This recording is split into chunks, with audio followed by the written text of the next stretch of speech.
बाबा साहब doctor B are Ambedkar, अभी नहीं आवाज आई।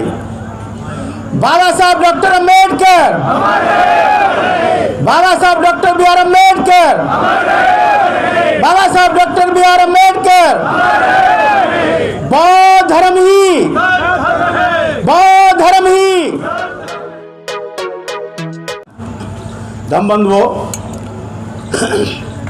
मैं इस मंच के माध्यम से मैं एक बात को अवगत कराना चाहूँगा कि हम सभी जितने लोग हैं और जो भारत के 85% लोग हैं, वो सब अपने इतिहास को भूल चुके हैं। उनको इतिहास का ज्ञान नहीं है। जिस दिन हमारे 85% लोगों को इतिहास का ज्ञान हो जाएगा, उस दिन मजाल नहीं किसी व्यक्ति की कि हमारे संविधान पर उंगली उठा सके या हमारे किसी पर उंगली उठा सके। जब तक हम 85% सो रहेंगे, ये 15% लोग संविधान को बदल देंगे और आपको 100 साल पीछे का इतिहास आपको याद दिला देंगे। तो हमें आवश्यकता है जागृति लाने की, अपने इतिहास को पढ़ने की। आप सभी बाबा साहब को मानते हैं? कितने लोग जो बाबा साहब को मानते हैं, हाथ उठा के बात कीजिए। बाबा साहब को मानते हैं। आप बाबा साहब को तो मानते हो, लेकिन बाबा साहब की नहीं मानते। जिस दिन आप बाबा साहब के मानने लग जाओगे, ये हिंदू राष्ट्र कहना भूल जाएंगे और ये बौद्ध राष्ट्र हो जाएगा। ये 100% है। ऐसे कौन से कारण है जो भारत से बौद्ध धर्म का लोप हुआ? वो कौन से कारण है जो संसार के 124 देशों में बौद्ध धर्म है? कौन सा कारण है ये कारण जो है वो हमारी भूल है, हमारी मानसिकता है। हमारा अफसोस करना चाहिए कि हमें बाबा साहब के बताए रास्ते पर चलें। आप मुझे बताएंगे कि बाबा साहब डॉक्टर बी आर अम्बेडकर किस मंदिर में पूजा करने के लिए गए थे? उनकी पत्नी किस मंदिर में पूजा करने गई थी? बाबा साहब डॉक्टर बी आर अम्बेडकर ने किस ब्राह्मण से अपनी शादी में निमंत्रण दिया था? कौन सा बाबा साहब की बात करते हो? सिर्फ बाबा साहब का नाम लेते हो, लेकिन बाबा साहब की आप लोग मानते नहीं हैं। बाबा साहब ने पहले शुरू में 3 नारे दिए थे। शिक्षित बनो, संकित रहो, संघर्ष करो। ये हिंदी रूपांतर है, लेकिन उनका है टू एजुकेट। इसका मतलब नहीं है मैंने अपने बच्चे को पढ़ा लिया, एमए करा दिया, इंजीनियर लगा दिया। वो बाबा साहब का सिद्धांत नहीं था। सिद्धांत था बाबा साहब का टू एजुकेट, शिक्षित करो। खुद एमए एमएलए बन जाओ, बैठ जाओ वहाँ पे मंत्रिमंडल में, उससे कुछ नहीं होने वाला। जब हम शिक्षित नहीं बनाएंगे किसी को तो कुछ नहीं होगा। शिक्षित बनने का मतलब केवल एमए बीएड करके, इंजीनियरिंग करके ऑफिस में बैठकर अफसर बनना नहीं है। उनका मतलब था कि जो नीचे पायदान पर लोग हैं, उनको ऊपर उठाइए, उनको बताइए, उनको समझाइए, उनको शिक्षित कीजिए। ये बाबा साहब का टू बी एजुकेट का नंबर था। दूसरा, शिक्षित बनो, संगठित रहो। आज क्या है, बैठ जाते हैं बीच में, बोतल रख लेते हैं, 10 आदमी बैठ जाते हैं और संगठन बन गया हमारा। ताश खेलते हैं बैठ के, संगठन बन गया हमारा। नई नई संस्था बन जाती हैं, 10 आदमी किसी के पास नहीं, राष्ट्रीय अध्यक्ष बन जाते हैं। ये संगठन ऐसा बाबा साहब ने बिल्कुल नहीं कहा था। संघर्ष हम कर नहीं सकते, संघर्ष हम कर नहीं सकते। फिर बाबा साहब की दूसरी सोच थी, मैं सोच बाबा साहब की बता रहा हूँ। दूसरी सोच थी कि हो सकता है हम राजनीतिक पार्टी बनाएं और उस राजनीतिक पार्टी में हमारे विधानसभा में या लोकसभा में सदस्य आए, वो हमारी आवाज को उठाएं। लेकिन वो लोग क्या होते हैं जो एक बार एमपी बन गया, एक बार विधायक बन गया, वो उस पार्टी का गुलाम हो जाता है और जिस समाज से निकलता है उस समाज को नेगलेक्ट कर देता है। तो बाबा साहब यहाँ भी फेल हो गए। वहाँ भी बाबा साहब ने इसको सफलता नहीं मिली। अंत में बाबा साहब ने सोचा, भगवान बुद्ध को पढ़ा, राग लिया,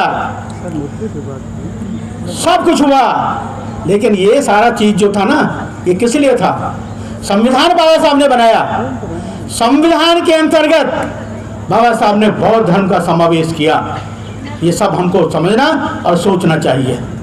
जब तक हम एक नहीं होंगे, इकट्ठे नहीं होंगे, तब तक हम अगर उसी परिपाटी पर कल्पना में जीते रहेंगे तो संविधान भले ही ये सारा संविधान को बदल देंगे और हम सारा समाज को बदल देंगे। ये लोग, हमें कल्पना से जीना है। आज स्टेज पर खड़े होकर लोग भाषण देते हैं, बात करते हैं, घर जाके देखते हैं तो उनकी पत्नियां नवरात्रे के व्रत करती हैं, दशहरे में लाइन लगा के जाते हैं। क्या यही बाबा साहब ने हमको सिखाया था? क्या यही संविधान का उद्देश्य है? ना ये संविधान का उद्देश्य है, ना बाबा साहब का उद्देश्य था। हमें एक कल्पना जीवन को छोड़ना है, वैज्ञानिक रूप में माना है, वैज्ञानिक बनना है, तभी हमारा संविधान साबित रहेगा। संविधान की हिम्मत रही जो कुछ बदल जाए। आज अगर हम अपने को बदलेंगे, जनगणना आने वाली है, अब जैसे जातीय जनगणना हुई, अगर उस जनगणना में आप 85% लोग से ज़्यादा अगर आपको बौद्ध लिखाएंगे तो किसी की मजाल नहीं, कोई आदमी संविधान को बदल दे और संविधान पर हाथ भी लगा दे। जहाँ बौद्ध बनेंगे, बाबा साहब का सपना अगर आपको साकार करना है तो इस देश में बौद्ध धर्म को दोबारा स्थापित करना होगा, बौद्ध धर्म को मानना होगा। और हमें घूम रही हैं, पूरा उत्तर प्रदेश घुमा है और आज दिल्ली पहुंची हैं। लेकिन हम जो हमारी संस्थाएं हैं, जो उनको अपना सहयोग करना चाहिए, जो अपना उनको दिखाना चाहिए कि हम भी हैं, हम भी समाज के लिए हैं, हमारा भी योगदान है, वो उनको यहाँ पर आना चाहिए। लेकिन हम इसीलिए फेल होते हैं कि वो बातें तो बहुत करते हैं, लेकिन उनकी संस्था का सिर्फ एक ही आदमी पहुँच पाता है। लेकिन आपके बीच में आज एक ऐसी संस्था है, NHES, मानव सशक्तिकरण। वो जब भी कमिटमेंट करती है, आर्थिक की या फिजिकली, उनके 10 आदमी कम से कम हमेशा हर एक मीटिंग में पहुंचते हैं। अगर ऐसे ही हर एक संस्था, लाखों संस्थाएं हैं, अगर हर एक संस्था अपना अपना ऐसे सहयोग दे तो कोई भी कार्य करना इतना हमें मुश्किल नहीं आएगी, बहुत आसान हो जाएगा। अभी देखिए लोग आ रहे हैं, बिहार से भी आए हैं, लेकिन देखिए हमारे सामने चुनौती बहुत गंभीर है।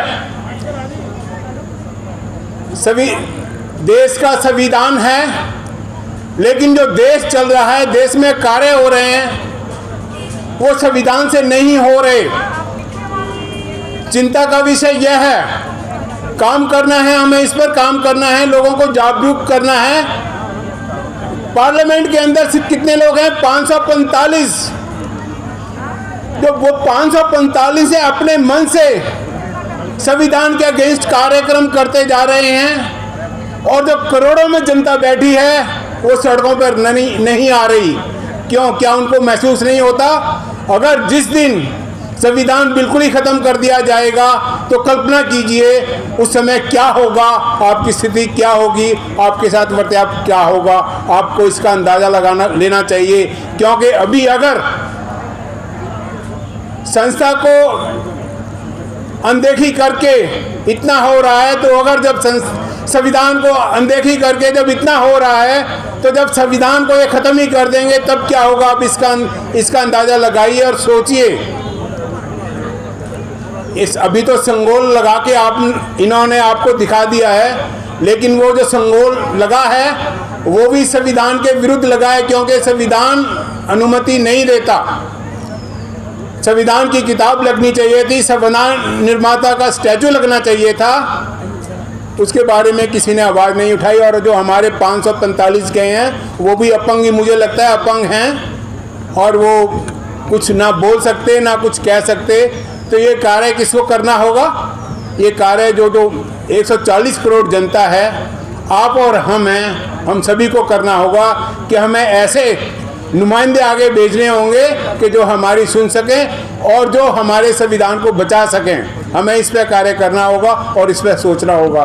देखिए समय कम है, वक्ता बहुत ज़्यादा है, तो मैं अपनी बात यहीं समाप्त करूंगा। लेकिन ये अनुरोध करूंगा कि अगर हम कमिटमेंट करते हैं, अगर हम सहयोग करने की वो रखते हैं, तो हमें सहयोग दिखाना भी होगा, प्रत्यक्ष रूप से दिखाना होगा, फिजिकली भी आना होगा, और आर्थिक सहयोग भी करना होगा। तभी हमारा ये मूवमेंट आगे चलेगा। जय भीम, जय भारत।